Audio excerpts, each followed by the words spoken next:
안녕하세요. I am Amanda, teacher, and I usually teach English.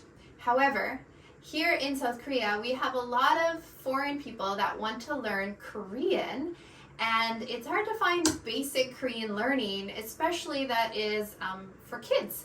So I have created this video to help with learning beginner Korean.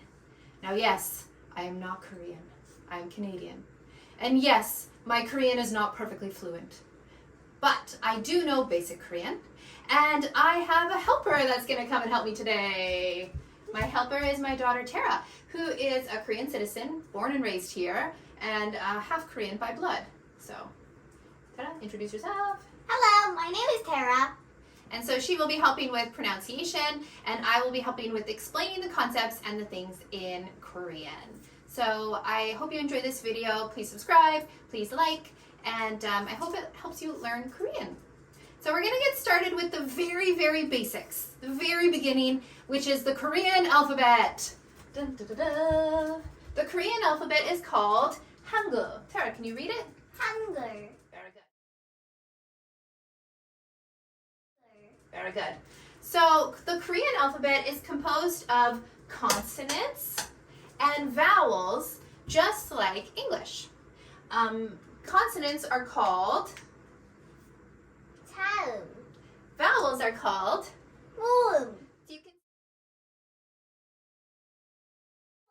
So you can see the consonants down this side of our chart, and don't know how to play, and the vowels along the top of the chart.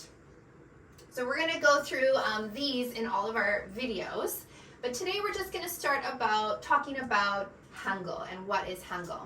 So Hangul was actually created by King Sejong in the 15th century, and if you have any Korean money, this is a 10,000 note won. He's actually the picture there on the money. So this is King Sejong, and he is the creator of Hangul. And Hangul was created from the yin-yang theory, which combined heaven as a circle, ground as a horizontal line, and people as a vertical line. So you're going to see a lot of those very structured shapes in the characters that make up Hangul. So that is our first video introducing what is Hangul and what it is made of. Please watch our next video where we talk about our first letter of the Korean alphabet, which will be Kiok. Thanks for watching. Bye.